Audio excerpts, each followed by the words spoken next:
fonds AVS et des banques, évidemment. Et donc on a une concentration maintenant de la richesse suisse dans une sorte de goulot d'étranglement qui est la Banque nationale. Et ça donne une intuition. Donc là, je ne suis pas dans une démonstration parfaite et totale, mais ça donne une intuition qui est une mutualisation des risques. C'est-à-dire, dans la crise des subprimes, on avait Crédit Suisse, UBS, qui allait partir faire des dizaines de milliards de pertes aux États-Unis, etc. Mais c'était séparé du reste du système financier suisse. Là, on a, dans ces comptes de virement, dans ces avoirs des banques et AVS, on a Crédit Suisse, UBS, qui sont à côté des caisses de pension et du fonds AVS, etc. Et ça donne... L'idée, c'était de vous donner l'intuition que quand ça va aller mal à un endroit du système financier suisse, ça va aller mal partout.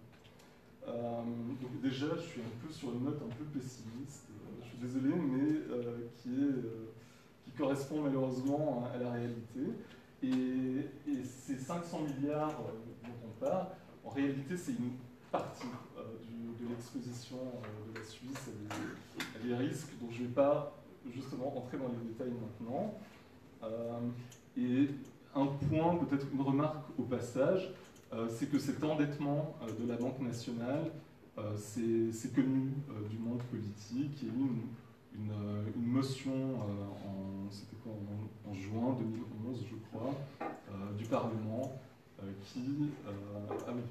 juin 2011, où on disait attention à l'endettement de la Banque nationale, attention au risque de surendettement de la Banque nationale. Donc juin 2011, on voit où on était, et maintenant on voit où on est, et plus personne n'en parle. Déjà en soi, je ne sais pas ce que vous en pensez, je trouve assez intéressant. Voilà, c'est ça la motion en question, c'était du groupe UDC, et puis ça a été liquidé sans discussion, puis depuis, plus personne n'en parle. Thomas Jordan, je crois que je suis allé un peu trop vite en fait. Je vais faire juste un point récapitulatif. Donc, premièrement, les ressources du système financier suisse sont massivement aspirées par la Banque nationale pour affaiblir le franc, pour soutenir les grosses industries d'exportation, les multinationales comme Nestlé, ou le pharma qui demande constamment il faut affaiblir le franc, etc. Ben, ça se fait avec l'argent ne vient pas de nulle part. C'est pas créé à partir de rien comme on l'entend souvent dans les médias.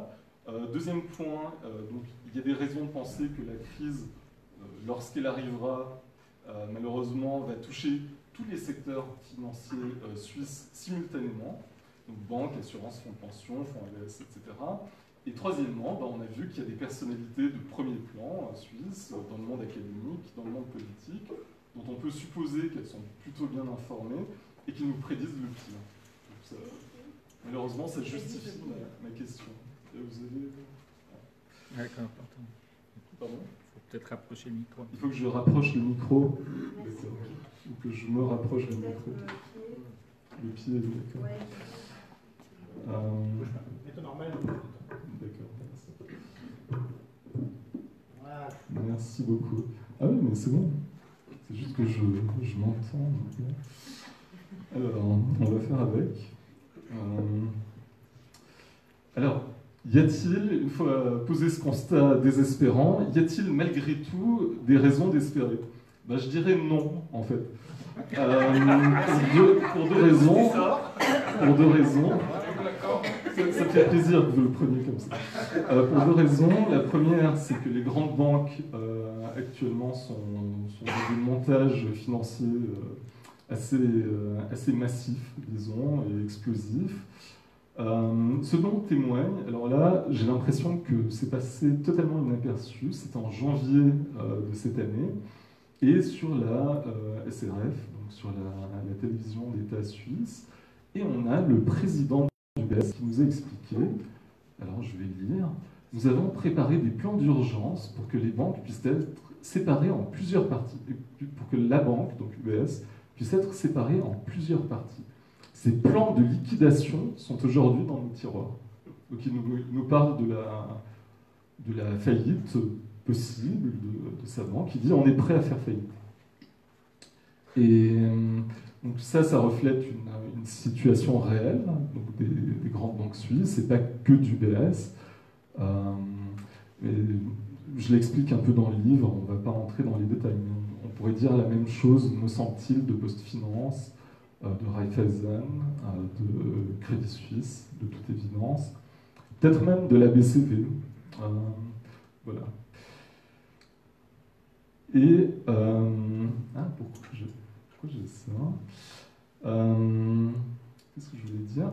Et la deuxième raison, alors, pour laquelle je pense pas qu'on va éviter le pire, c'est que les politiciens, au lieu de dire eh ben, ces banques qui sont en train de prendre des risques, qui sont peut-être au bord de la faillite, on va les laisser faire faillite et se débrouiller.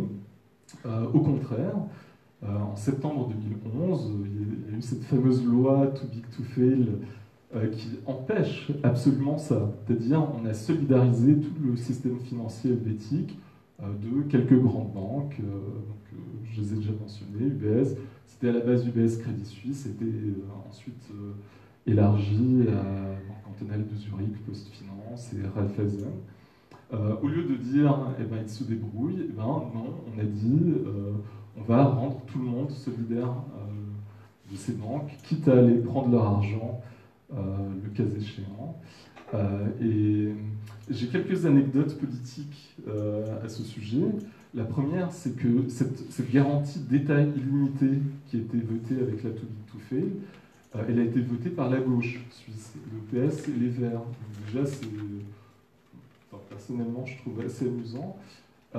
Et notamment, les personnes qui étaient très en pointe là-dessus, c'était Alain Berset, qui lui a assumé l'idée de sauver UBS, y compris, de ce que j'ai pu voir, en confisquant l'argent des gens pour venir au secours des grandes banques.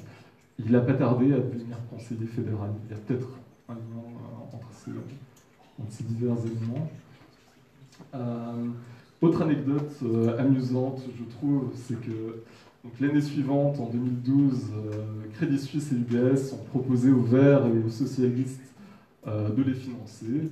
Évidemment, les Verts et les socialistes ont dit arrière, nous ne voulons pas de cet argent. Mais bon, l'année suivante, ils leur avaient déjà donné une garantie d'État illimité. Voilà. Alors, ça me fait plaisir de nouveau.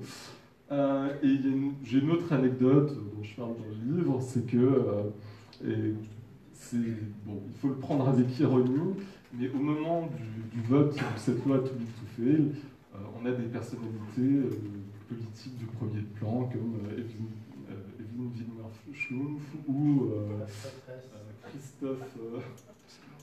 Christophe Darbelé qui ont fait semblant. Pardon, 5 minutes. Je crois qu'on va y arriver. Oui, merci. Qui ont fait semblant de ne pas comprendre du tout ce qu'ils votaient. Enfin, je préfère croire qu'ils ont fait semblant de ne pas comprendre ce qu'ils votaient plutôt que vraiment ils ne comprennent rien à ce qu'ils font. Et alors, bon, ça c'était juste pour l'anecdote.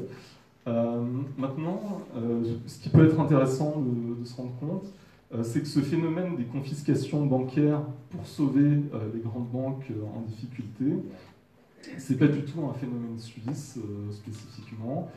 On a les mêmes lois en Grande-Bretagne, aux États-Unis, dans l'UE, les fameuses BRRD, au Japon, en Australie, au Canada. Il y a une sorte de débat assez amusant. De temps en temps, on voit dans les médias, il y a des opinions contradictoires. Tout d'un coup, il y a des gens qui disent « Ah ben, en fait, on peut confisquer l'argent des gens », puis une autre fois, on dit « Ah ben non, en fait, c'est pas vrai ». Et donc il y a une sorte de débat pas réglé sur la question. Et donc ça, le fait que depuis 2009, donc c'est suite au subprime, ça peut donner l'impression qu'on sait où on va, en fait. Parce que l'horizon vers lequel on s'achemine, en Occident en tout cas, ce sont ces confiscations bancaires. Et que ça fait un moment qu'on s'y prépare, en tout cas sur le plan juridique. Et donc,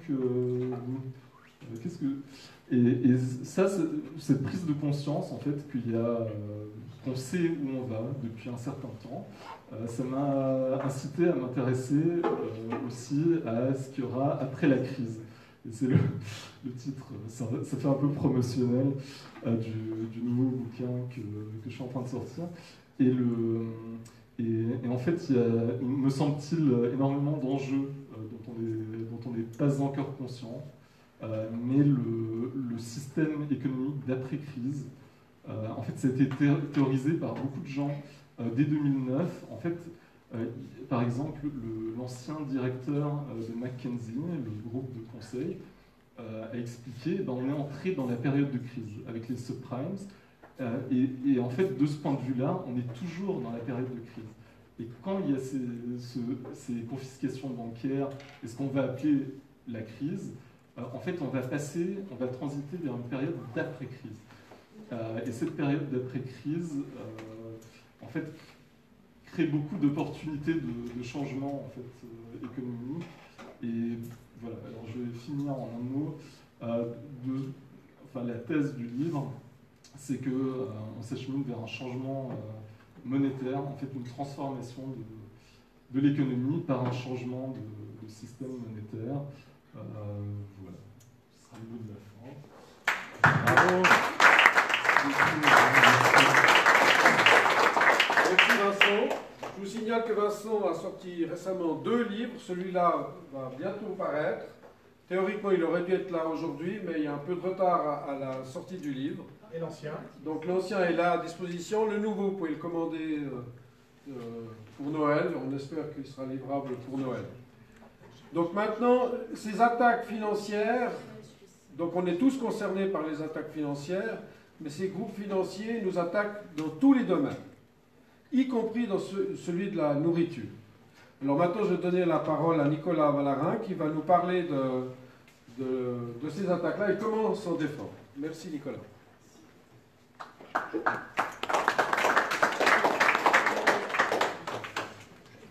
Juste pendant qu'il se prépare, la loi qui parle justement Vincent s'appelle OIB-FINMA. OIB-FINMA pour ceux qui veulent noter. OIB-FINMA. Et c'est vrai que c'est effrayant de la lire parce que l'article 48 dit que vous devenez actionnaire de la banque. L'article 49 dit que les actionnaires de la banque assument les pertes de la banque. Donc ça veut dire que en devenant actionnaire, vous devenez co-responsable. Votre argent ayant été saisi, il est utilisé pour rembourser les créanciers. Et l'article 50 dit... Ah, parce qu'il est plus... on vous rendra rien. Voilà. Donc c'est bien organisé quand même. Donc ceux qui pensent encore que nous avons une garantie en Suisse de 100 000 francs maximum par compte bancaire dans des banques, bah ça, si vous voulez, c'est la poudre aux yeux pour éviter la guerre civile. D'accord? C'est histoire de calmer le jeu, histoire de tellement faire une garantie. Non, vous n'avez aucune garantie. Ouais, il faut aller sur donc, pensez bien à vos enfants, à vos petits-enfants, pour qui vous faites des comptes bancaires. Pensez bien à ça. On est local chez nous. Donc, si vous avez des questions, notez-les. On aura beaucoup de temps en fin de journée pour la partie questions-réponses.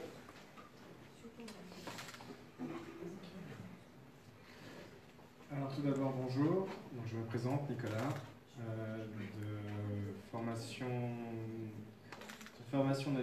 élève naturopathe, mais de formation nutritionniste, avec une spécialisation COSMIN, pour ceux à qui ça parle. Et donc ma spécialité, sur quoi j'interviens là aujourd'hui, ce sera sur la nutrithérapie. Est-ce que tu peux parler plus dans le micro? Dans le micro. Vas-y, c'est pas Il faut vraiment coller la bouche. Parce que là, tu m'entends mieux. Voilà, parfait. Oui, c'est désagréable. Là, surtout que c'est très désagréable. Ça résonne. Là, c'est bon ou pas? Est-ce que vous m'entendez? Oui. Est-ce que c'est meilleur? Ouais, c'est pas trop mal. Ça fait bizarre de s'entendre. Alors, la nutrithérapie, je ne sais pas si ça vous parle. Disons que si vous voulez avancer dans votre voiture, essence, si vous mettez du diesel, vous n'allez pas aller très loin, et inversement. Au niveau du corps, la seule énergie que vous avez, c'est ce que vous mangez. Et vous pouvez soigner beaucoup de choses avec ce que vous mangez, sans avoir besoin de médicaments ou de médecins, hormis les urgentistes. Alors, la nutrithérapie, la définition qui apparaît derrière, mais si je me tourne, vous allez plus m'entendre parler, c'est une méthode thérapeutique qui propose de traiter des pathologies de par l'alimentation et les compléments alimentaires quand il y a des carences, mais d'éliminer toute la partie médicamenteuse, qui, à mon sens, n'est strictement pas nécessaire. Pour vous donner un exemple, donc j'ai 42 ans, j'ai une sclérose en plaques déclarée depuis 2010, je ne suis pas sous médicaments, j'ai pas de poussée, je fais toujours beaucoup de sport, je suis toujours très actif, et bizarrement, j'ai aucun autre mot, hormis quelques fourmillements d'un côté. Mais si j'écoutais les médecins, c'est que je devrais être sous médicaments. Bizarrement, quand vous leur posez la question « est-ce que les médicaments ça soigne ?», ils vous répondent « non, mais ». Voilà. Donc, je l'ai coupé mes différents neurologues au « mais ».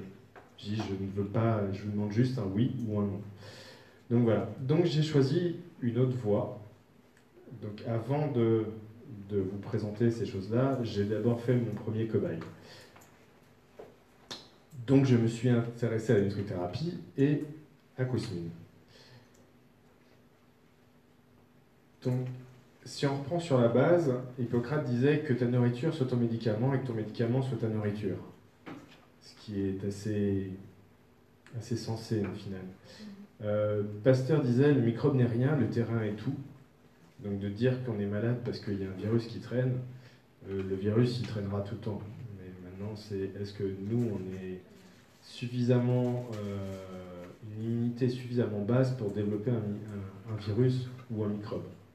La question est plutôt là. Et la dernière citation est intéressante, c'est « Les maladies de dégénérescence ne peuvent se développer qu'en terrain acide et oxydé ».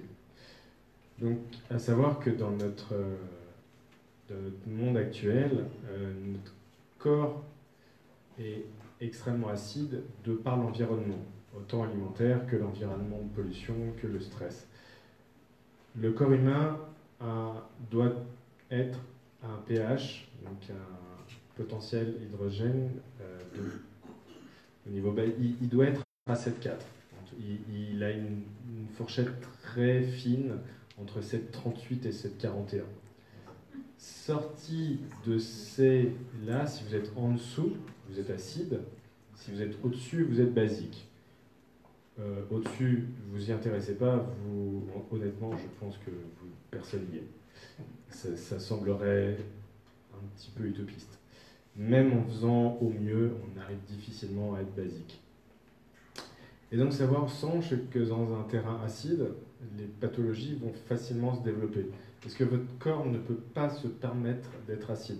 Si vous êtes acide, c'est une acidose, c'est à l'hôpital et c'est une mort imminente. Le corps ne peut pas se permettre d'être en terrain acide, donc il va tamponner pour que votre terrain soit toujours basique. Mais pour tamponner, ce qu'il faut comprendre, c'est soit vous lui amenez des nutriments, soit il se sert dans le corps. Alors, pour le cerveau, les muscles, les os, les cheveux, les ongles ne sont pas utiles. C'est juste une source d'oligo-éléments nécessaires qui peuvent être pris pour tamponner l'acidité. Alors, par rapport à ça, sur l'alimentation, ça reste assez, entre guillemets, simple. Il y a des bases qui sont dans tous les nutriments dont notre corps a besoin, qu'il ne peut pas créer, qu'il ne peut pas produire et que vous êtes obligé d'amener de l'extérieur.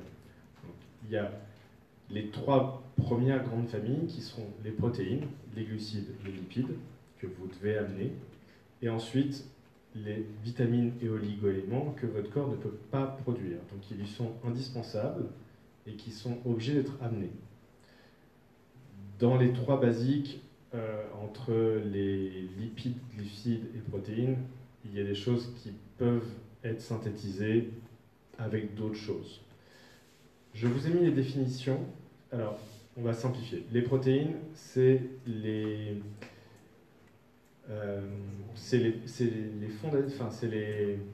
briques de construction. Donc, elles sont nécessaires. Alors, c'est pas une question les sportifs consomment des protéines pour avoir des muscles. Jusqu'à présent, je pense que j'ai vu tout le monde marcher, donc vous avez tous des muscles, vous avez tous des besoins de protéines. S'il n'y avait pas ça, vous seriez une flaque par terre en train de ramper, et ce n'est pas le cas. Donc les protéines sont après à des niveaux plus ou moins différents, suivant l'activité physique, mais nécessaires. C'est la base de notre corps. Notre corps est fait de protéines. Les glucides. Les glucides sont, alors, dans le langage commun, on appelle ça les sucres. Alors après, ne pas confondre les sucres, donc le sucre blanc de sucre de table, le sucre que certains mettent dans leur café. C'est un petit... Désolé pour ceux qui ont mis du sucre dans le café tout à l'heure. Mais bon, dans ces cas-là, c'est un soda, c'est plus un café. Je suis désolé, je suis un peu... Ouais. Et encore, je me suis calmé. Donc, les glucides sont nécessaires, sachant que du jour où l'être humain a commencé à développer l'agriculture, donc a commencé à consommer plus de glucides, l'être humain s'est développé au niveau corporel et au niveau du cerveau aussi. Donc, ils font partie des choses nécessaires pour notre énergie. Maintenant, dans le monde actuel, le problème, c'est que le sucre, il y en a tellement partout qu'on est en excès de ce qu'on a physiologiquement besoin. Donc après, ça vous entraîne d'autres pathologies. Mais ça, on peut en voir plus tard. Les lipides, la partie grasse. Alors, certains ont déjà entendu, le gras, c'est la vie. Alors, oui. Il ne faut pas... on entend beaucoup à la télé, enfin pour ceux qui ont une télé, que je n'ai pas de télé. Tout le monde me demande comment je fais pour éduquer un enfant sans télé. Sûrement mieux. Bravo. Bizarrement, il est capable de faire plein de choses. Ouais. Mais oui, il a plein d'imagination, il fait beaucoup d'activités, mais il n'a pas de télé. Et donc, le gras fait partie de ce qu'on a besoin. Le corps ne peut pas le synthétiser. Le corps en a besoin.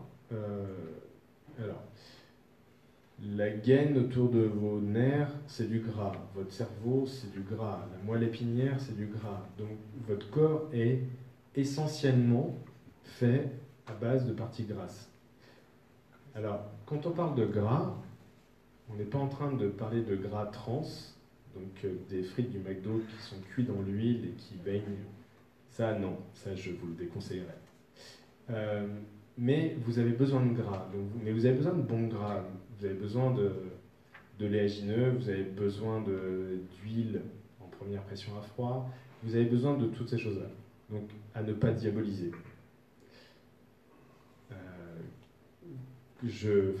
Par rapport à ce que je vous disais tout à l'heure, je mange extrêmement gras. Comme ça, peut se voir. Huile d'olive ? Pas trop. Non, pas trop. Huile d'olive un petit peu, mais pas plus que ça. Je consomme plus d'oméga 3, des poissons, des oléagineux, des choses comme ça. Mais l'huile d'olive, ce sera plutôt sur les plats chauds. Et c'est vrai que j'en utilise, mais j'en utilise pas tant que ça. J'utilise beaucoup plus des huiles oméga 3, comme de l'huile de noix, de l'huile de lin, des choses comme ça. La suite, les vitamines. Alors, les vitamines sont indispensables à l'organisme et il faut savoir que l'homme les stocke peu, donc vous êtes obligé de les amener. Vous avez deux formes, hydrosolubles, donc qui sont plutôt dans des formes liquides, liposolubles, qui sont plutôt dans des formes grasses, et hydrosolubles, qui sont plutôt dans des formes liquides. Donc ça doit être amené par votre alimentation.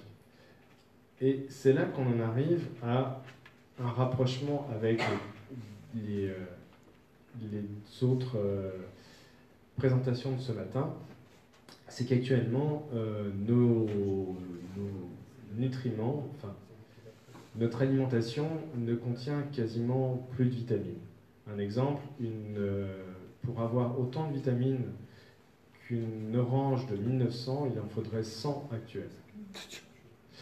Ben oui, parce qu'on produit en grosse quantité, on produit des fruits qui sont beaux, mais malheureusement, il n'y a rien dedans. Donc en fait, les compléments alimentaires qui sont normalement censés être des compléments sont actuellement utilisés comme des aliments parce que les aliments sont trop pauvres en vitamines, en oligo-éléments, et c'est assez problématique. Donc d'aller faire les courses avec ce qui coûte le moins cher, eh ben, vous aurez rien dedans. C'est tout le problème. Ça, vous aurez l'apparence d'un fruit ou d'un légume, mais vous aurez juste l'apparence. Les oligo-éléments, comme les vitamines, ça fait partie des choses qui sont nécessaires et que le corps ne peut pas produire. Pour avancer un petit peu, une fois qu'on a notre assiette avec l'ensemble des nutriments nécessaires pour notre corps, vous avez remarqué que dedans, il n'y avait pas les additifs alimentaires, il n'y avait pas les colorants, il n'y avait pas les agents de saveur, parce que ceux-là, ils ne sont pas nécessaires. Vous n'en avez pas besoin. C'est-à-dire que, en gros, tout ce que vous voyez à la télé comme aliment, ne l'achetez pas. C'est-à-dire que si vous ne reconnaissez pas l'aliment, si vous, dans ce que vous achetez, vous ne reconnaissez pas l'aliment qui est censé y être, n'achetez pas. Donc, achetez des fruits, des légumes, allez au marché. On a quand même la chance d'être dans une région, même en élargissant un peu la région, où il y a encore des paysans, où il y a encore des productions locales, où il y a encore des fruits, des légumes. Après, pour ceux qui mangent de la viande, vous pouvez avoir des viandes de qualité plutôt pas mal. Pour les poissons, ça va être un peu plus compliqué, mais voilà, on ne peut pas tout avoir. Dans ces cas-là, vous pouvez acheter du congelé, c'est moins pire que d'acheter des choses panées. Alors, sachant qu'ici, je ne mange pas de poisson. Voilà. J'ai la chance d'avoir ma mère qui habite en Normandie face à la mer. Donc, quand je mange du poisson, c'est là-bas qu'on va chercher au port le matin. Sinon, je n'en mange pas. Une fois que vous avez une base d'alimentation, donc des aliments bruts, le but est aussi de manger par rapport à votre besoin métabolique, à ce que votre corps a besoin, de ne pas manger en excès. Et puis, pour information, votre corps dépense de l'énergie juste sans rien faire, juste en dormant. À partir du moment où vous faites un minimum d'activité, vous consommez de l'énergie, donc vous pouvez manger suffisamment pour ne pas être en déficit et pouvoir évoluer. Maintenant, plus vous faites du sport, plus vous avez de la musculature, plus vous dépensez d'énergie, donc plus vous pouvez vous permettre de manger. Donc, si vous voulez perdre du poids, faites de la musculation. Ou arrêtez de manger. Voilà. Les choix sont assez vite faits en général.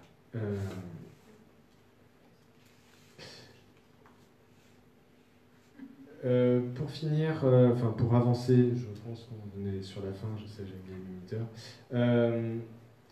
Dans les études qui ont été faites sur le cancer, c'est qu'en fait, une cellule cancéreuse ne peut pas se développer dans un corps alcalin, dans un corps avec un pH basique, voire au-dessus.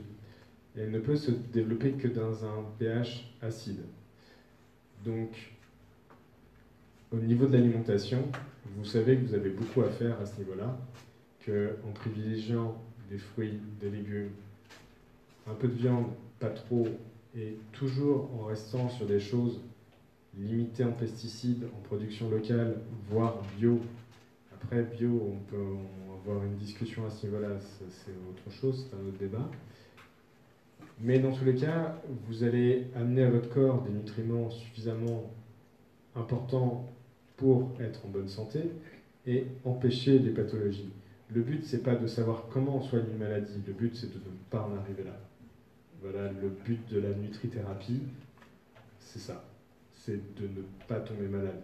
Alors si effectivement, après, il y a quelque chose, de faire en sorte de changer l'équilibre, mais le but est de ne pas y arriver. J'ai plein d'autres choses, mais je pense qu'il va me falloir 3 heures si je veux continuer. et j'ai pas le temps de pouvoir continuer. Là, je vous ai mis un tableau, je ne sais pas comment on le... Ouais, on voit rien. Ok. C'était suivant les aliments, vous avez des aliments qui vont vous acidifier plus que d'autres. Donc le but est de ne pas les manger, le but est de tamponner. Je suis contre les dogmes, qui soient religieux ou alimentaires. Donc d'éliminer quelque chose, c'est pas du tout dans mon domaine, c'est pas du tout dans mon optique non plus. Mais par contre, on peut se permettre à partir du moment où on fait une balance et qu'on équilibre. Et là, voilà le point de convergence avec les précédents, c'est que si les gens continuent à consommer tel qu'ils consomment, et que pour faire travailler l'inflation, ben voilà le nombre de planètes dont chaque pays aurait besoin pour arriver à subvenir à ses besoins. Alors, nous, on n'est qu'à 3,1 planètes en Suisse, c'est déjà bien. On n'est pas si mal, il y a pire. Mais bon, à côté de ça, il y en a qui se contentent de 0,6. Donc, c'est-à-dire qu'en fait, on bouffe les autres, mais dans le sens propre du terme. Enfin. T'as pas fait le calcul de combien passe à la poubelle, par contre? Ça, c'est un gros problème. Ben, disons qu'il faudrait... Oui, c'est ça. Après, bon, les sucres cachés, bon, ça, on va partir dans les pathologies, je vais peut-être pas vous le... Je suis désolé, je vais pas partir là-dessus. Je vais vous faire la finale. Donc, vous êtes ce que vous mangez a malheureusement une vraie réalité. Et que de nourrir une population avec des McDo, des choses qui n'ont aucun nutriment et qui ramollissent tout, fait que les gens réfléchissent pas trop, ils sont pas trop actifs, vous rajoutez la télé par-dessus, et puis on fait passer n'importe quoi.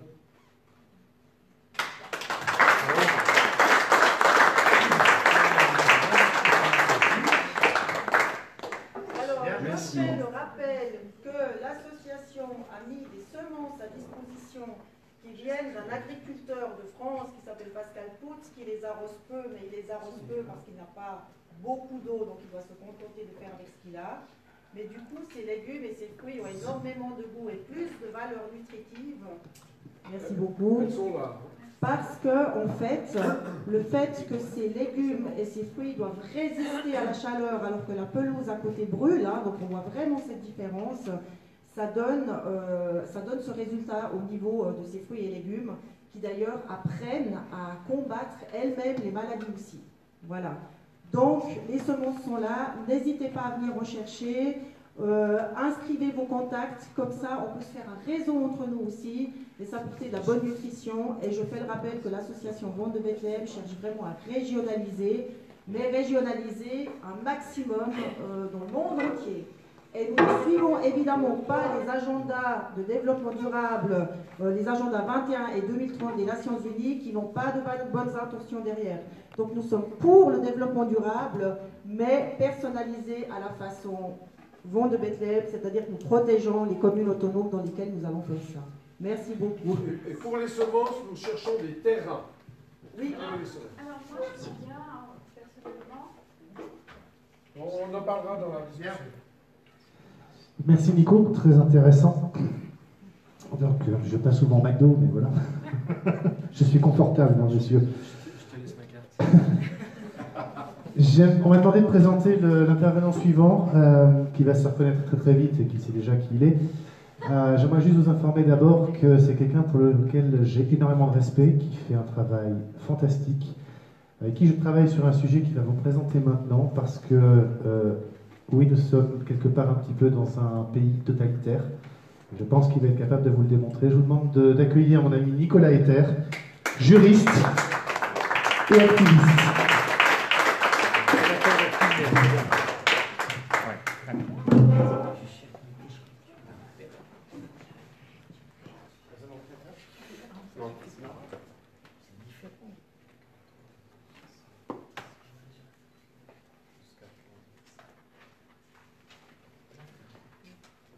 Bonjour, je suis Nicolas Ether, je suis juriste et également économiste.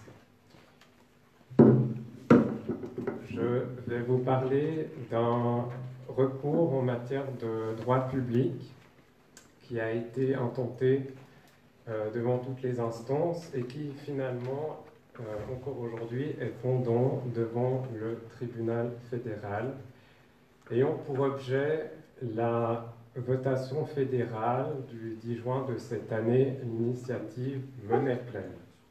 Alors, je vais commencer par un petit plan. Je vais premièrement rappeler ce que c'est que l'initiative Monnaie pleine, puisqu'il y a des Français qui sont dans la salle et qui n'en ont peut-être pas entendu parler. Je résumerai ensuite le problème de manière non juridique, factuelle, puisque je sais que le droit est une science parfois assez obscure. Et ensuite, dans un troisième temps, je vais quand même essayer d'entrer dans la procédure judiciaire. Alors, je vais vraiment simplifier au maximum.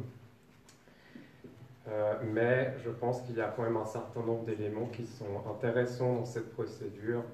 Et je vais donc vous donner quelques notions à ce sujet. Je remercie pour ma part David Vincent qui a déjà parlé ce matin, que vous connaissez peut-être, puisque c'est lui qui a intenté ce recours. Moi, j'ai apporté mes connaissances juridiques, mais c'est un travail d'équipe qui a été réalisé en la matière. Alors, rapidement, donc l'initiative Monnaie pleine, c'est une initiative qui a obtenu donc, le nombre de signatures nécessaires. Elle visait à modifier les articles 99 et 99A de la Constitution suisse. Article 99, l'ordre monétaire et marché financier. L'article 99A de la Constitution ayant trait à la Banque nationale. Alors, que voulait cette initiative? Donc il faut savoir qu'en Suisse, le gouvernement, à savoir le Conseil fédéral, émet une brochure explicative que tous les citoyens reçoivent avant le vote. Et un des problèmes justement qui va se poser, c'est que cette brochure explicative était truffée d'erreurs, pas moins de 20 erreurs factuelles. Résultat, les citoyens finalement se sont exprimés sur une autre initiative que celle que les initiants voulaient réellement. C'était l'initiative que le Conseil fédéral leur avait proposée, ou essayé de proposer. Mais enfin bref, je vais quand même vous lire le petit résumé introductif. Que voulait donc cette initiative? L'initiative veut que toute la monnaie, c'est-à-dire tant l'argent liquide que la monnaie scripturale, donc la monnaie scripturale c'est l'argent qui se trouve sur les comptes en banque et qui est produite par les banques, soit créée non pas comme aujourd'hui par des banques commerciales, mais exclusivement par la Banque nationale suisse, c'est-à-dire un organe de l'État qui crée l'argent étant un bien public. Les banques commerciales, nous dit la brochure, ne pourraient donc plus créer de l'argent en accordant des crédits. En outre, alors effectivement, donc, il y a des éléments qu'on va discuter par la suite, qui sont peut-être faux dans cette brochure, mais c'est le texte officiel. En outre, la BNS devrait mettre en circulation sans dette, savoir sans contrepartie, l'argent nouvellement émis, en l'attribuant directement à la Confédération, au comptant ou à la population. Par ce système dit de monnaie pleine, l'initiative vise à mieux protéger l'argent de la clientèle bancaire et à prévenir les crises financières. Bon, ça c'est l'esprit de cette initiative, avec quand même quelques imprécisions. Je ne sais pas si on aura le temps de les aborder. Alors, le problème, comme je l'ai déjà indiqué, c'est donc que cette brochure est truffée d'erreurs factuelles. Hormis cette brochure, des conseillers fédéraux ont émis de fausses déclarations. La presse a rapporté d'innombrables erreurs. A répété d'innombrables erreurs, voilà. Oui. Tout ceci donc a créé une situation informationnelle globale dans laquelle les lecteurs a été totalement confus et n'a pas compris sur quoi il s'exprimait effectivement, puisque cette initiative, en tout cas, je le pense, et les émissions le pensent aussi, est en faveur du bien public, et donc les citoyens auraient dû l'accepter. Comment est-ce qu'on en est arrivé au fait qu'il ne l'ait pas accepté? C'est justement par cette tactique de désinformation. Alors, ça, c'est donc le problème de manière non juridique. Maintenant, de manière juridique, puisque le temps passe extrêmement vite, est-ce que cela pose des problèmes? Est-ce que les autorités peuvent, sans aucune conséquence, raconter des choses fausses à la population? Est-ce que les autorités ont le droit de mentir sans qu'il y ait à cela des conséquences juridiques? Eh bien, la réponse est à la fois oui et non. Donc je vais essayer de vous expliquer, en tout cas en Suisse, le système juridique qui existe, en allant encore une fois extrêmement vite puisque le temps passe. Je signale juste au passage, par rapport à ce contexte, le journal La Nation, émis par la Ligue vaudoise, il y a dans le numéro du 23 novembre 2018 un article justement qui traite de l'attitude des autorités avant un vote populaire. Et on nous rappelle que très récemment, le tribunal fédéral a annulé une votation communale à Tolochna, puisque la municipalité avait déséquilibré le débat public par son ingérence dans le scrutin. Idem pour un scrutin à Moutier qui a été donc annulé suite à une ingérence des autorités. Alors, dans ce contexte, le matériel de vote que voici a été distribué du 14 au 19 mai 2018. Suite à cela, les délais pour recourir sont extrêmement courts. Ils sont de 5 jours. Donc David Vincent a formé recours auprès du Conseil d'État de Genève le 22 mai. Donc je vous rappelle que le 22 mai, nous sommes avant la votation qui était donc prévue pour le 10 juin. En invoquant donc l'article 10 de la loi sur les droits politiques suisses, en invoquant le principe d'exhaustivité, d'objectivité, de transparence et de proportionnalité. David Vincent a demandé le report du vote pour que les émissions aient le temps de corriger les erreurs du matériel de vote, ou si le vote a lieu, alors l'annulation du vote, et il faudrait voter une nouvelle fois avec des informations correctes pour que les citoyens puissent librement exprimer leur volonté. Alors je ne vais pas entrer dans les détails puisque le temps ne le permet pas. Il faut donc savoir que le Conseil d'État de Genève a rendu le 30 mai un arrêté. Si vous voulez, j'ai ces documents de procédure, ils sont ici. Vous pourrez donc les consulter à la suite. Dans cet arrêté, le Conseil d'État rappelle que en Suisse, le tribunal fédéral ne revoit pas les actes émis par une autorité de même niveau.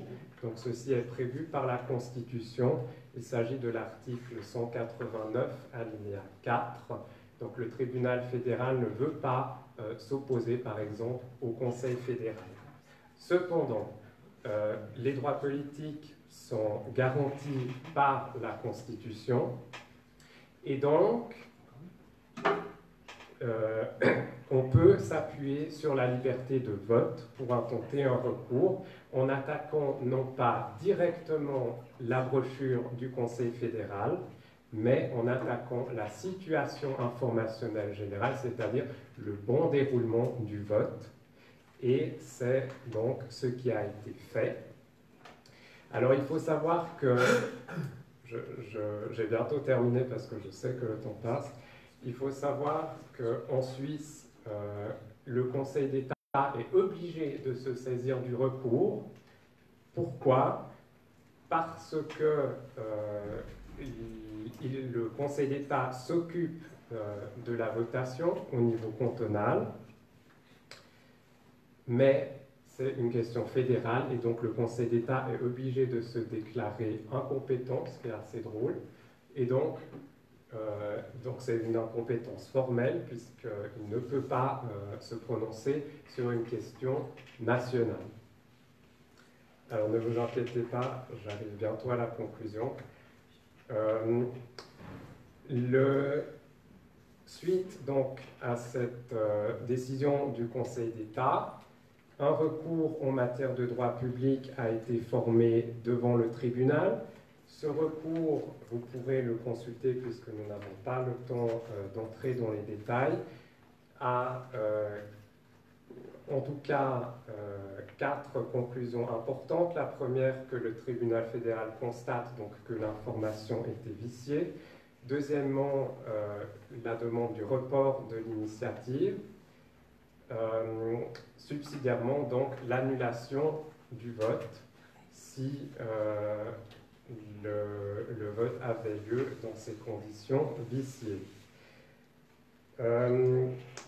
J'ai presque fini. Suite à ce recours, la chancellerie fédérale a déposé un certain nombre de conclusions et notamment donc, 4 conclusions. Et enfin,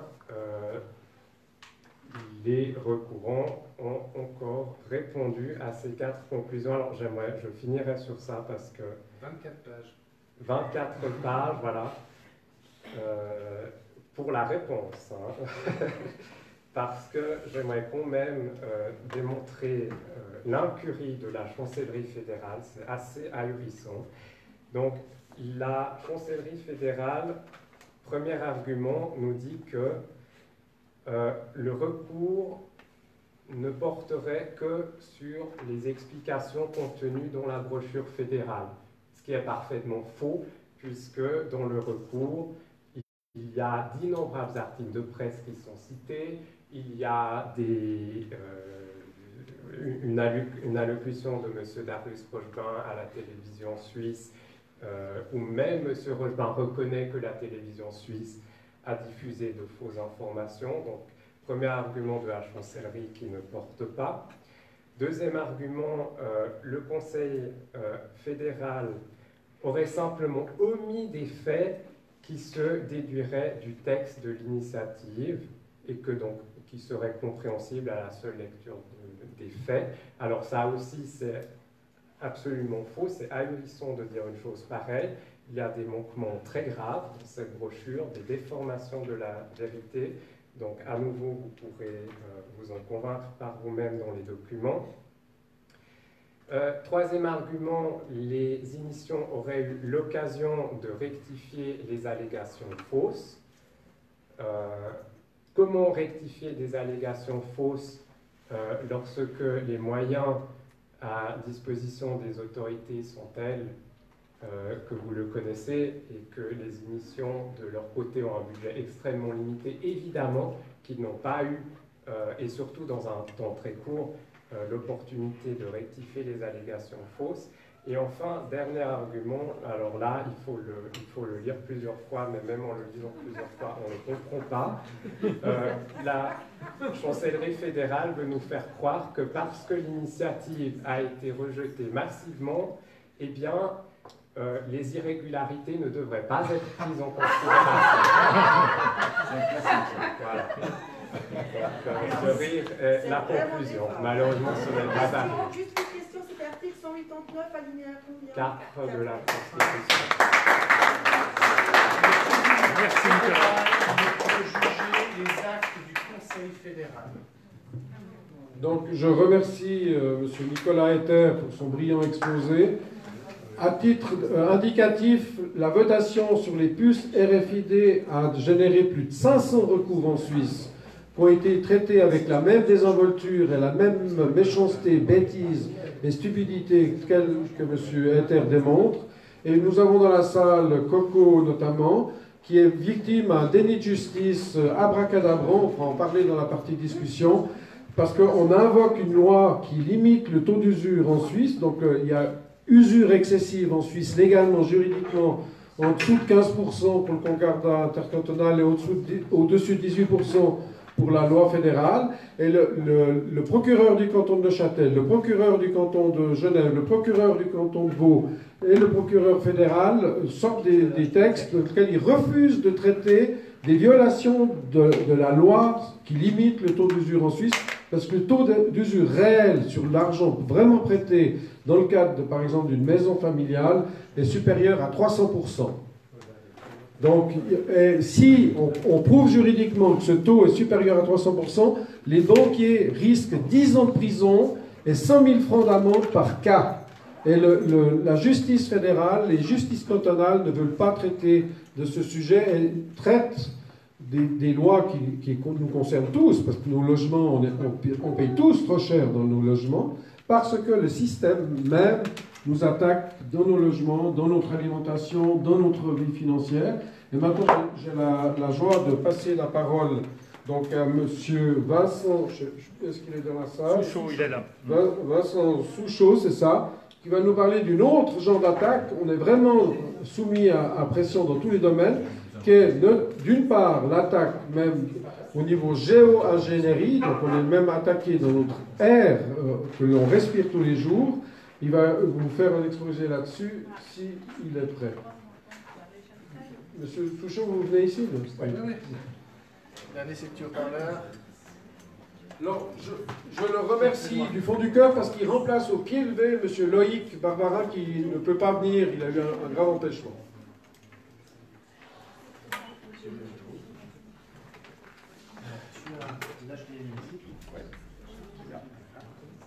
Tu veux un coup de main pour les brancher?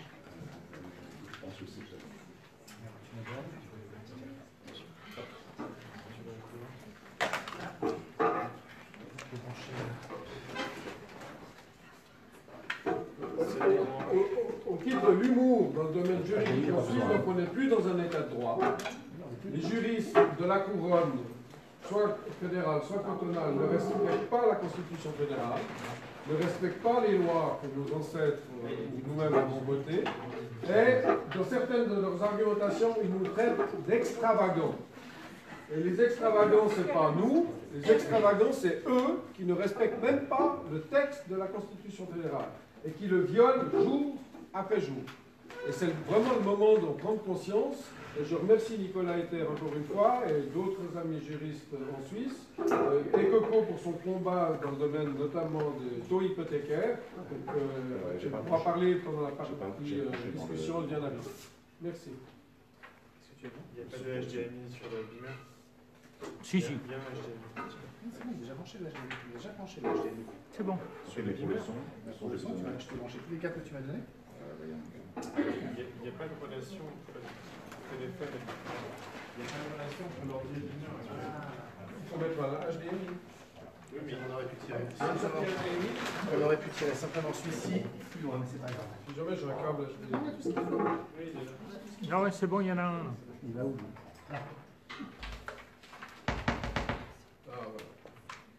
Allô, allô, micro. Ok, tout bon? Tout bon. On y va. Tout bon, parce que... Ouais.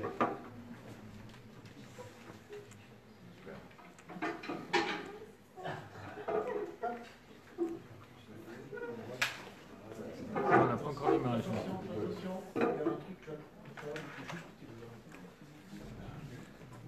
C'est bon.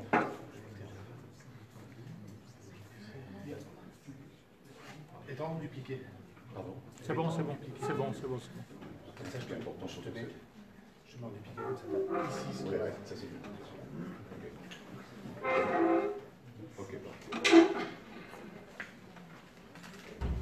Bonjour à toutes et à tous. Je m'appelle Vincent Souchot. Je remplace donc Luc Barbin au pied levé. J'arrive de France-Voisine pour vous parler d'un sujet qui n'a rien à voir avec mes métiers. Je fais du conseil en financement immobilier et je suis... Ma voix monte pas, oui. Oui. C'est mieux avec? Oui. Ok. Alors, donc je m'appelle Vincent Souchot. Je vais vous parler d'un sujet qui n'a rien à voir avec mes métiers, qui sont conseils en financement immobilier, et je suis aussi coach de vie, pour vous parler en fait de géo-ingénierie, que j'ai découverte il y a un petit peu plus de 3 ans. J'aimerais savoir d'ailleurs, simplement si vous pouvez lever la main, quels sont ceux et celles d'entre vous qui connaissent la géo-ingénierie, qui en ont entendu parler une fois. Ok, majoritairement. Très bien. Je voudrais faire un tout petit sondage aussi très rapide. Quels sont ceux qui aiment voir le ciel bleu? Ok. Quels sont ceux qui l'ont vu, le ciel bleu? C'était quand la dernière fois? Il y a longtemps. Il y a longtemps. Ah, mais il y en avait ce matin. Ce matin, c'était pas mal. Ok, ce matin. D'accord. Quels sont ceux... Alors, autre question, avant-dernière question. Quels sont ceux qui ont regardé le ciel aujourd'hui? Ok. Qu'est-ce que vous avez remarqué de particulier pendant la journée? Il y avait des traînées. Ok, exactement. Donc, ce que je vous propose, un grand dessin, on dit un grand discours, je vous propose de vous montrer un extrait d'un documentaire de Patrick Pazin qui s'appelle Bye Bye Blue Sky et qui, je pense, qui a été réalisé en 2011 et qui, je pense, aujourd'hui est sans doute le meilleur ou un des meilleurs documentaires qui permet de prendre conscience non seulement de ce qui se passe, mais de la gravité de ce qui se passe. Mais elle est en plein écran, si tu veux.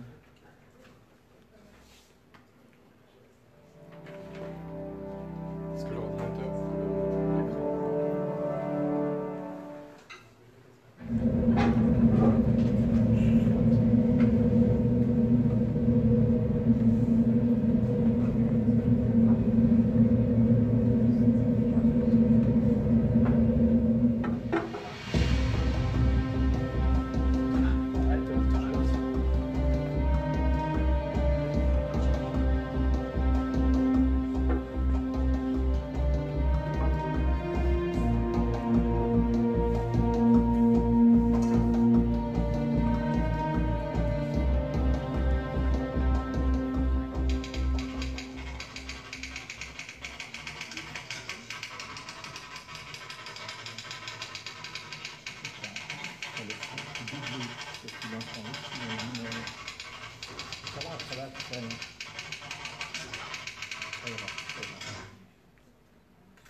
Well, I was surprised one day to look up and see these, what I thought were contrails from jet planes.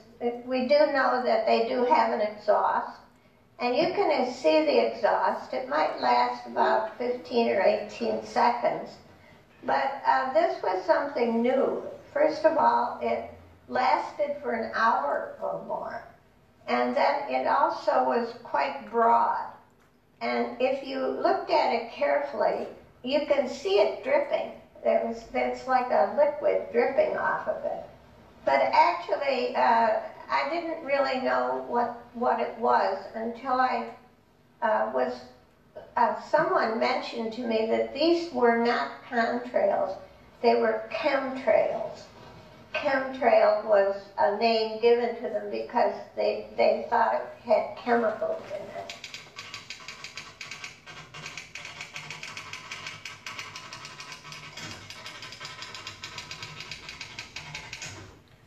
The trails that persist that I've seen over the last few years are very different to any trails that I've ever seen before, and I do not understand how they persist so long. It's normally a contrail would last 1 or 2 minutes or maybe 5 minutes, but to look up into the sky and see a trail slowly drift by for an hour is very unusual.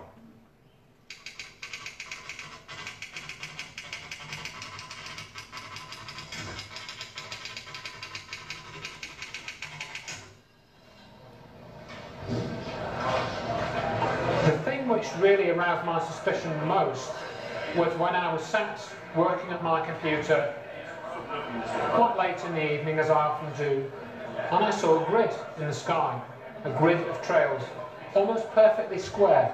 How can you get a grid of trails in such a short space of time? These trails and this grid were formed in a period of about 15 minutes, I would say. And to have that much air traffic, in other words, 4 aircraft coming directly over my house in 15 minutes, does not happen.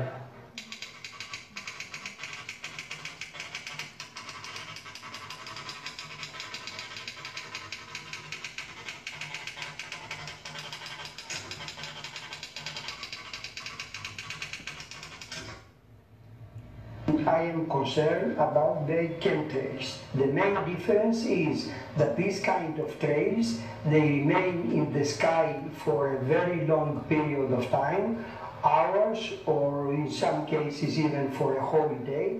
We've also now started to observe chemtrails with apparent shadows, black chemtrails. We also see them from space. We can see them on satellite pictures. Aircraft trails should not be visible on satellite pictures.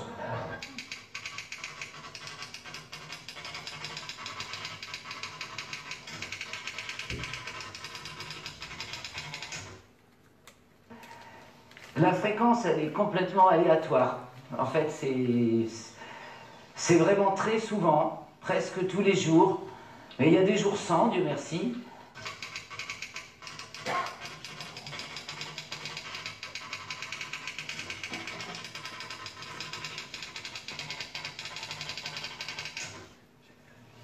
Almeno per quanto riguarda l'ultimo anno, le operazioni di aerosol sono diventate una costante. Se fino a qualche anno fa era un'eccezione una giornata con le cosiddette scie chimiche, adesso è il contrario. Quindi normalmente abbiamo delle giornate che sono prive assolutamente di qualsiasi tipo di attività di irrorazione. Le possiamo contare queste giornate 3-4 giornate al mese se siamo ottimisti, altrimenti anche meno. Effettivamente quando arriviamo alle 9-10 di mattina già si cominciano a vedere passare i primi aerei e nell'arco di poche ore il cielo è completamente coperto da uno strato uniforme che oscura il sole. Quindi è una costante ormai non avere più delle giornate di sole vero, ma delle giornate semi-oscurate o oscurate completamente. Tant'è che alcune volte all'1 del pomeriggio i lampioni della strada sono accesi. Questo indica che comunque la luminosità è tale da far accendere i lampioni delle strade automaticamente per via dell'oscurità.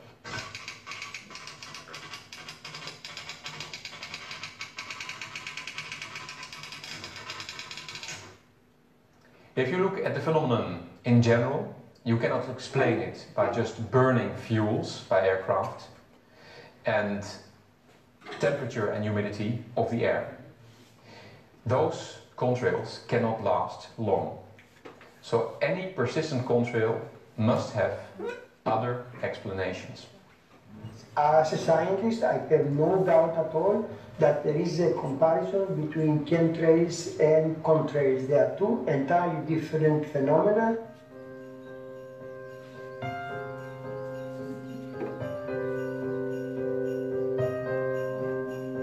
Nous avons filmé ces chemtrails en Provence. Difficile de croire qu'à cet endroit et à cette altitude, ce sont des avions de ligne qui sont responsables de ces traces rapprochées perdurant des heures. Some scientists with whom we have been collaborating through correspondence, they have told us that in the universities in the United States, they have carried out these kind of experiments, that they either sent small planes and collected the samples from the air, and then they analyzed them. They found in high percentage quantities of aluminum and barium, which we know that they have these kind of effects to the human health and also to the environment.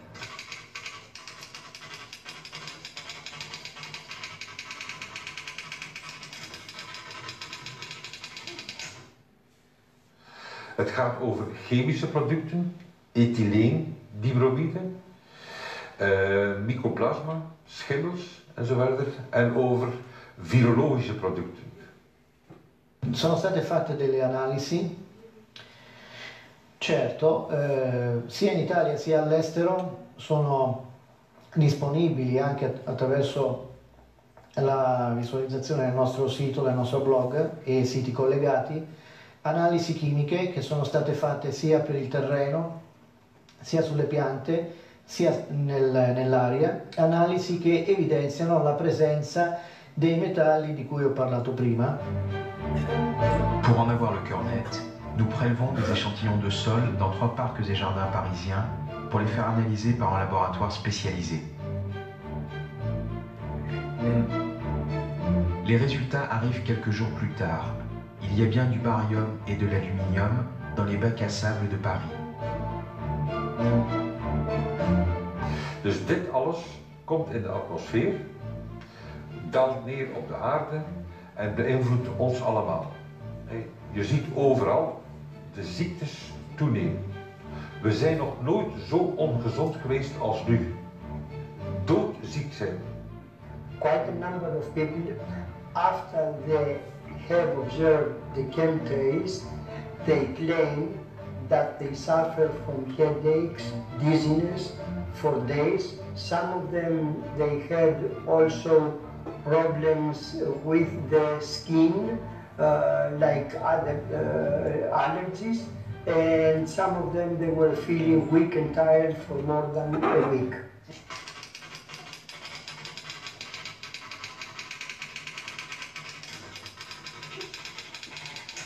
Les conséquences sur la santé sont obligatoirement néfastes parce qu'il y a des chlorures, il y a des sulfates de barium, il y a des sels d'aluminium, il y a des sulfates de fer. Donc tout ça ne peut pas beaucoup cohabiter avec la nature. Donc on mange des aliments forcément souillés par ces sels. Et à long terme, il y aura un effet sur la santé, inévitable. En nogmaals, als men ziet welke ziekten er zijn, van ademhaling, van Alzheimer, Parkinson, multiple sclerose, ADHD, autisme, kanker, ongelooflijk. In Vlaanderen mag 30 tot 40% van de bewoners zich voorbereiden op een toekomst als kankerprocent. Dit is bijna 1 op 2. 1 op 2.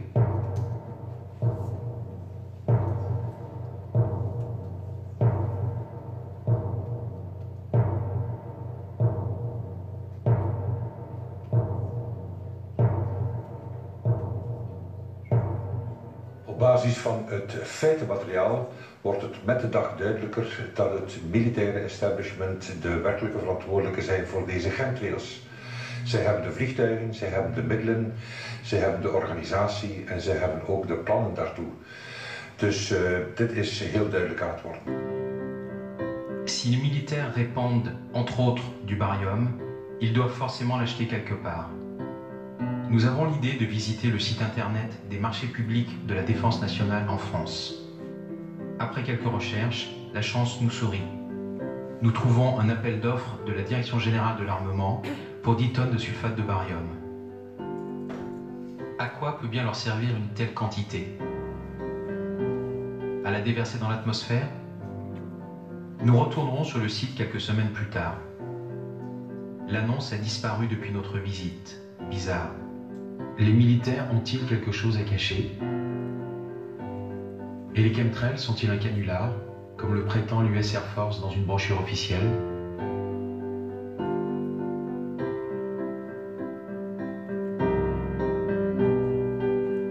If military say that this is a hoax, they could be right. I don't think so. I think it is a real phenomenon, and I think we should discuss it. Of course, if I were involved in this experiment and I had the intention of not letting everybody in on the experiments, I would also say that this was a hoax. But I'm not convinced.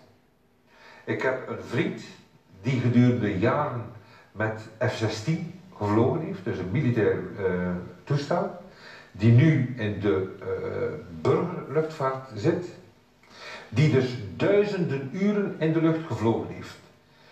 En die zegt, ni vu, ni connu, ik weet niet waarover u het hebt. En bijna alle piloten zeggen, we weten niet wat chemtrails zijn. Dat is voor ons echt geen vuiltje aan de lucht. Now, some information has been leaking out. Some of it is, there's always a propaganda. The military has a way of telling you they're doing something good. And so one of the explanations for this is that it's a counter to global warming, and that by putting metals into the air, they can reflect the sun's rays upwards and away from the earth. And so this is an effort to cool the earth. It doesn't make much sense mathematically if you look at the surface of the air over a city, and you know these little lines are not going to reflect very much sun back. So I really don't buy that.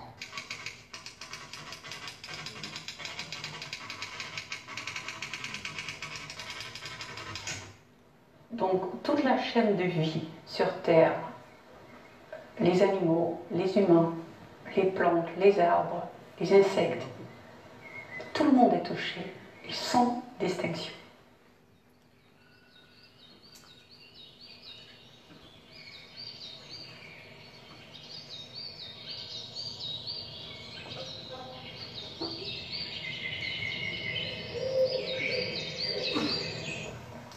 Perché vengono usati questi metalli? Perché le scie chimiche funzionano nell'ambito delle attività di HAARP. Le scie chimiche servono come corridoio elettromagnetico per queste onde che vengono usate dalle stazioni HAARP sul tipo della stazione Agacona. So I actually went up to Alaska to see the HAARP project.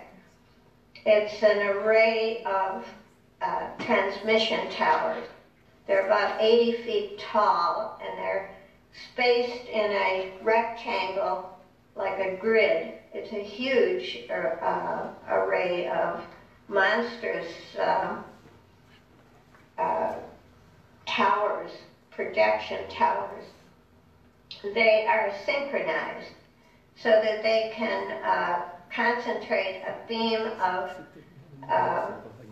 radio frequency to the ionosphere.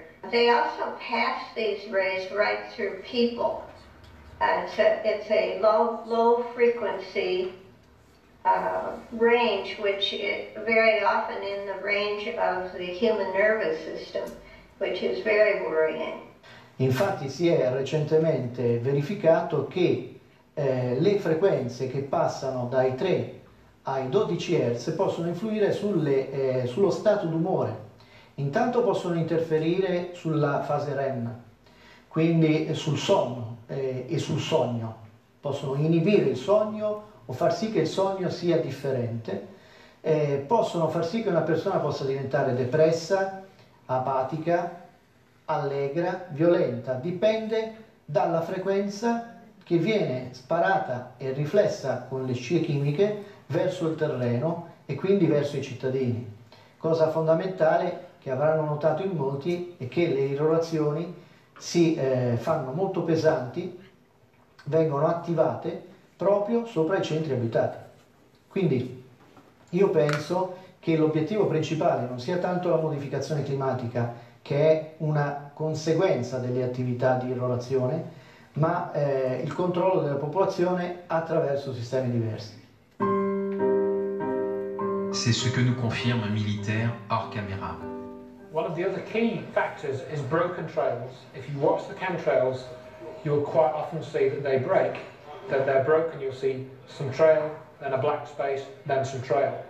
Now, there are only two possible reasons for a broken trail. One is that the aircraft turns its engine off temporarily.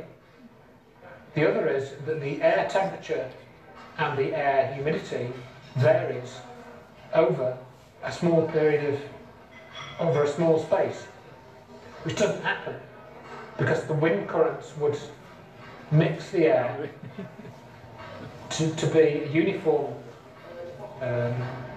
humidity and temperature over a small region. You wouldn't get small scale variations, but you do see this with breaks in the trails. Nous reverrons ce type de chemtrail dans d'autres pays, comme ici à Gand, en Belgique. D'après notre militaire anonyme, c'est normal. Il y aurait près de 400 programmes de chemtrail dans le monde.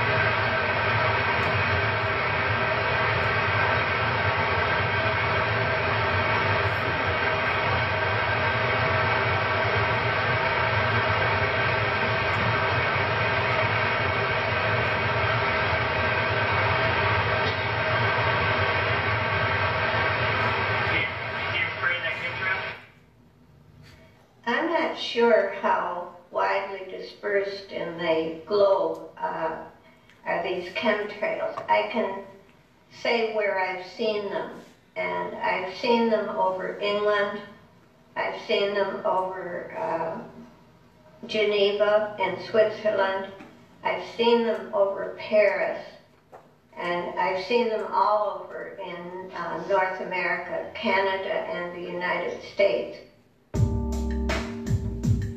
Aux États-Unis, il y a même un site internet qui vend des alertes quotidiennes au chemtrail. Nous ne pouvons juger le sérieux de cette offre.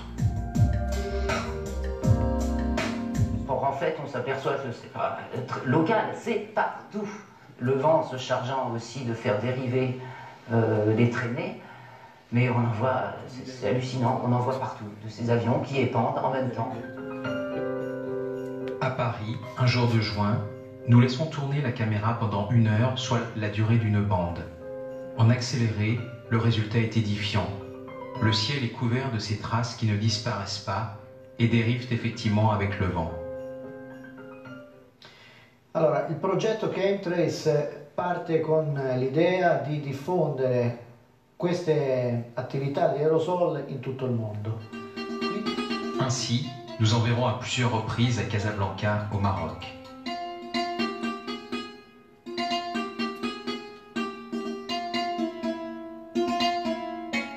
Cette fois, c'est au Moyen-Orient que s'étendent ces chemtrails, sur des dizaines voire des centaines de kilomètres, bien au-dessus des nuages.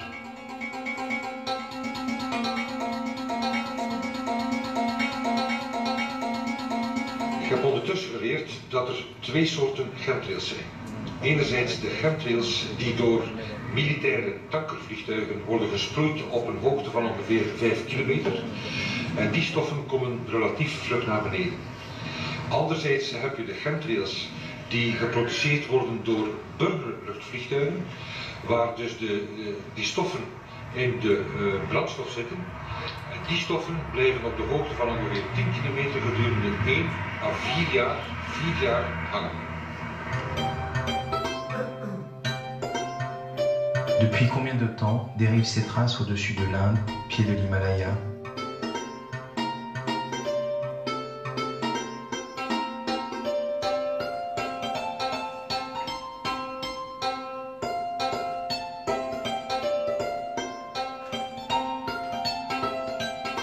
Nous avons filmé à New Delhi des chemtrails tout frais, si l'on peut dire. Rien à voir toutefois avec les épandages massifs de l'Europe et de l'Amérique du Nord.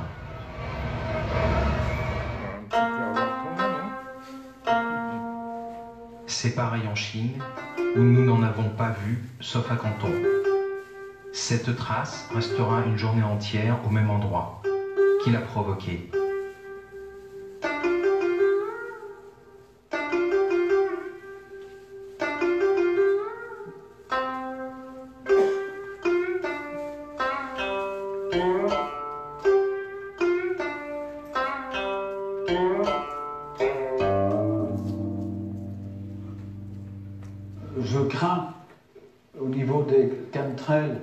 que cela s'aggrave, surtout que l'OTAN s'est agrandie de nombreux pays et tout, et quand même que l'action des phénomènes HAARP et des chemtrails partent du Pentagone. Donc je pense que beaucoup d'armées vont utiliser ce moyen d'épandage. So I really took the attitude that I was going to collect this data and use it to challenge people who should know more about the subject than I do. Once I compiled this report over a period of a few days, I sent it to the Department of Environment, I sent it to the Department of Transport, and I sent it to Greenpeace and the World Wildlife Fund, and I awaited some kind of response. The first people to respond was the UK Department of Transport, and their basic response assured me that all I was seeing was ordinary aircraft trails. To say that chemtrails don't exist and that everything is a contrail goes contrary to scientific observation. Chemtrails have been substantiated not only by observation but by photography, by actual measurement, by taking the samples on the ground of what is being emitted by these chemtrails. So it has been pretty well documented. And it's not helpful at all to refuse the evidence that is sitting in front of you. Nous avons suivi avec beaucoup d'intérêt, bien sûr, la question du député hollandais Eric Meijer du Parlement européen à la Commission européenne à propos des chemtrails. C'est la première fois qu'une personnalité politique à l'échelon européen interpelle ouvertement sur cette question des chemtrails. C'était donc le 10 mai 2007. Voici un extrait de sa question écrite.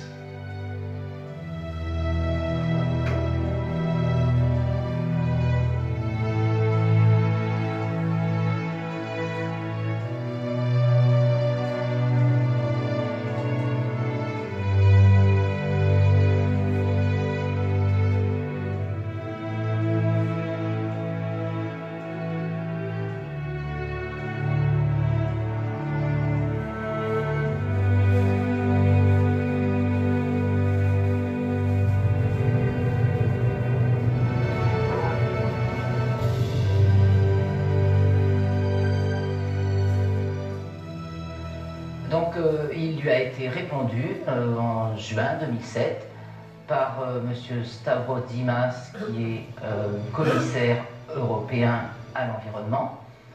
Donc je vous lis la conclusion de cette réponse. Aucune des substances auxquelles il est fait allusion n'est dangereuse en soi, mais certains effets sur l'environnement et la santé publique ne peuvent être écartés si des relâchements à grande échelle se produisaient. Comme indiqué ci-dessus, la Commission n'a connaissance d'aucune preuve suggérant qu'il y a des raisons d'agir. Voici donc un commissaire européen qui nous dit qu'il y a peut-être bien quand même des risques pour la santé et l'environnement en cas de relâchement à grande échelle, ils disent, mais qui ne voit aucune raison d'agir.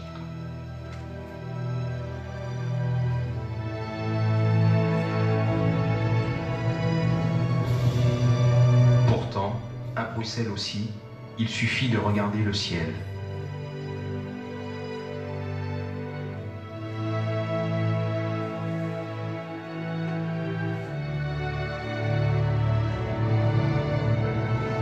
Stavros Dimas recevra même une récompense de commissaire européen de l'année 2008. Nous lui avons demandé une interview au sujet des chemtrails, sans succès.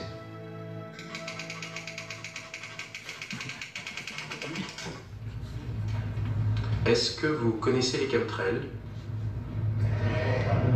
Écoutez, oui, c'est toujours les questions, c'est encore si vous me posez une question scientifique à laquelle je ne peux pas répondre. Il y a un débat des scientifiques, il faut continuer à suivre ce débat, et quand la communauté scientifique aura trouvé la réponse, ils se seront mis d'accord, on pourra en tant que politique se l'approprier. C'est complètement idiot qu'en tant que maintenant responsable politique, je prenne parti pour des scientifiques contre les autres. C'est pas dans mes capacités. Alors j'ajoute un élément supplémentaire au débat, c'est celui des nuages. On observe depuis 2002 donc, des nuages aux formes et aux couleurs qui étaient inconnus auparavant. Exemple le Cirrus fibriatus, etc. Des cirrus qui d'ailleurs se trouvent en dessous des cumulus, ce qui est un paradoxe. Bon, eh bien, ces nuages-là ont été tout bonnement incorporés aux nouvelles nomenclatures de nuages. Néanmoins, si vous recherchez des nomenclatures de nuages d'avant l'an 2000, vous ne les trouverez pas. Ils n'existaient pas. La Poste américaine a même créé un bloc de timbres pour entériner ces nouveaux nuages.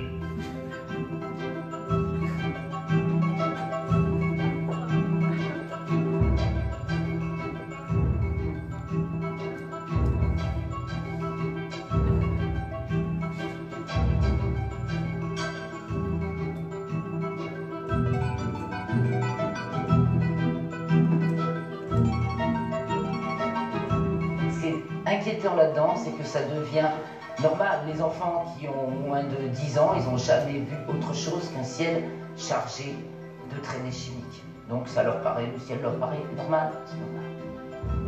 Pour les adultes aussi, puisque les Danois, par exemple, choisissent une photo avec des chemtrails pour illustrer un plan de Copenhague. Nous en avons même vu dans des épisodes de la version colorisée de Zorro. However, the question remains. Why this secrecy? Why they do not open up the problem to the whole of the scientific society? Why they don't say exactly what the experiments they do, for what purpose, in order that everybody in the world they can serve for the benefit of the humankind?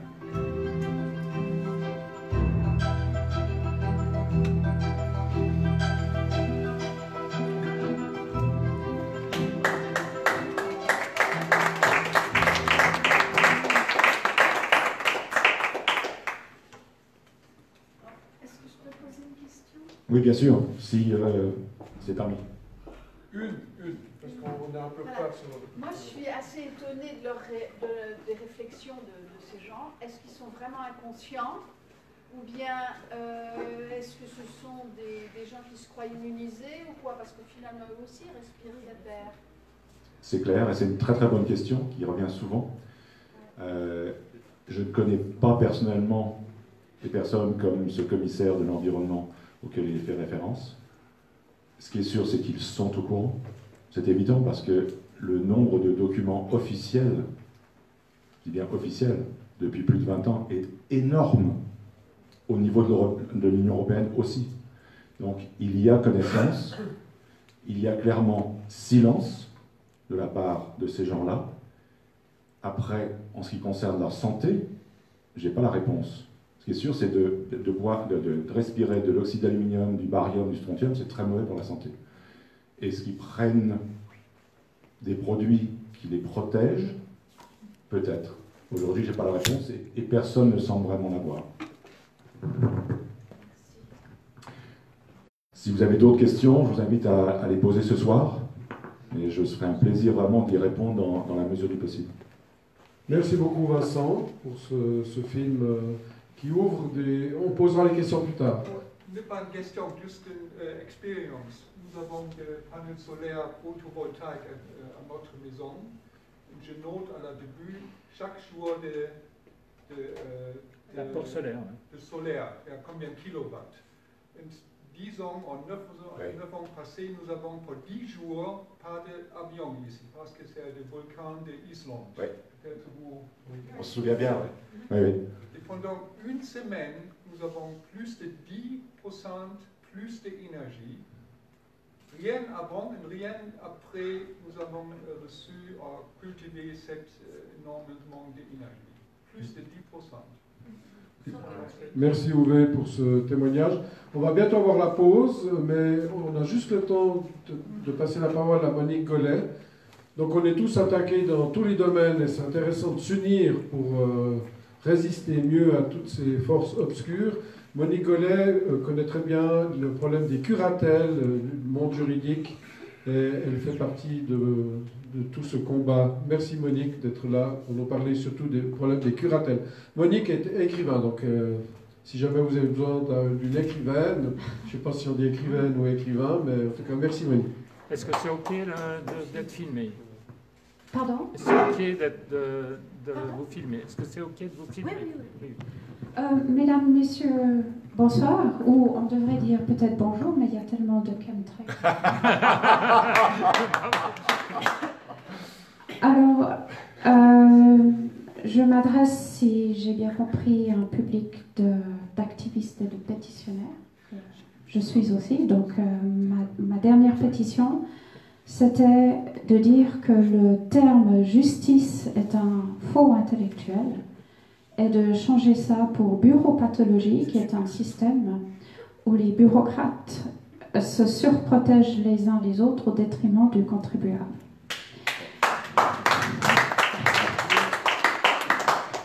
Alors, en 10 minutes, je vais essayer de vous résumer en 6 points ce qui s'est passé pour ma mère.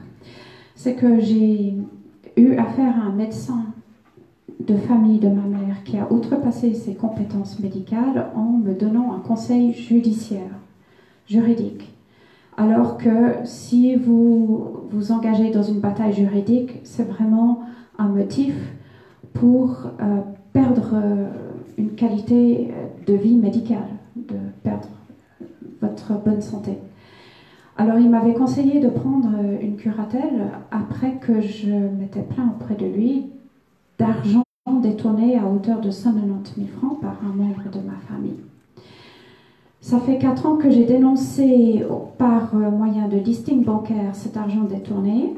Et pourquoi les autorités de curatelle protègent en fait l'argent détourné, c'est que les autorités de curatelle elles-mêmes détournent l'argent au travers de la curatelle. C'est-à-dire qu'elles font carrément de la gestion déloyale. Dans ce détournement d'argent, comment font-ils? Eh bien, ils ont forcé ma mère en EMS contre sa volonté. Pourquoi? Parce que le curateur avocat qui se faisait payer 180 francs de l'heure, ses soi-disant services, c'est en plaçant ma mère de force dans un EMS, en faisant un contrat d'hébergement, en débarrassant des affaires, en bradant la location de la maison. Tout ça, c'est de l'argent que les avocats curateurs se fabriquent au travers de la curatelle. Alors, la décision de forcer ma mère en EMS a été catastrophique pour sa santé parce que, selon l'extrait du dossier patient du CHUV, ma mère pesait 51,7 kilos en fin novembre 2015 et 6 mois plus tard, elle pesait 45,8 kilos, c'est-à-dire qu'elle avait perdu 6 kilos en 6 mois à cause de son placement en EMS. Et soi-disant, on veut nous faire croire que cette protection judiciaire de la personne, c'est vraiment une protection, alors que c'est un moyen d'exploiter la personne vulnérable qui n'a plus le contrôle sur son compte bancaire. J'ai critiqué ce PLAFA, j'ai dit que c'était catastrophique pour la santé de ma mère, et ma critique du curateur avocat et de la juge m'a valu une cascade de plaintes pénales contre moi. On m'a accusé de voler des objets à ma mère, des objets qui n'étaient même pas sur l'inventaire des objets. Et le directeur de l'EMS m'a apporté plainte pénale contre moi pour atteinte à son honneur. Alors, finalement, de manière plus générale, il y a une journaliste française qui a écrit un livre qui s'appelle Les dépossédés, mafia, enquête sur la mafia des curatelles. Et d'après ce livre, j'ai fait un petit calcul et en France, l'argent détournés par les autorités de curatelle. Donc, quand on dit autorité de curatelle, la justice de paix, ils ont le culot de s'appeler justice de paix, alors que c'est une bureaupathologie. Il se fabrique comme ça en France 5 milliards de francs au minimum. Et je suppose que ça va jusqu'à 100 milliards de francs que les autorités judiciaires se fabriquent sur le dos de personnes âgées aisées. Alors, pour vous donner une idée de comment sont protégés, surprotégés les avocats curateurs, il y en a un dernièrement, un avocat curateur du nom de Stéphane Ducret, qui a détourné 350 000 francs de 50 pupilles et environ 600 000 francs de ses clients. Il arrive à 1 million de francs qu'il a volé, carrément. Il a encouru jusqu'à 10 ans de prison, mais il a eu un sursis complet, parce qu'il a été jugé par ses pairs juges, bureau-pathologues. Alors, en contraste avec ce sursis complet, il y a le frère d'une dame qui s'occupe d'une association à Genève qui s'appelle SOS Tutelle, a encouru 60 jours de prison ferme parce qu'il a voulu protéger ses biens qui allaient se faire capter. C'est une captation d'héritage par les autorités. Il a eu 60 jours d'emprisonnement et il en a fait 30 jours de grève de la faim. Alors, prochaine étape, c'est que j'espère réussir à organiser une plainte collective de victimes de curatelle à déposer auprès du tribunal de la Haye, mais est-ce que c'est encore d'autres bureaux pathologues? Donc, voilà. J'espère que j'ai pas fait trop long. Non, non. Ça va?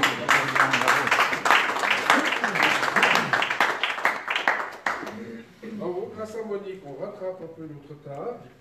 Alors je vous propose maintenant une pause. De combien de temps?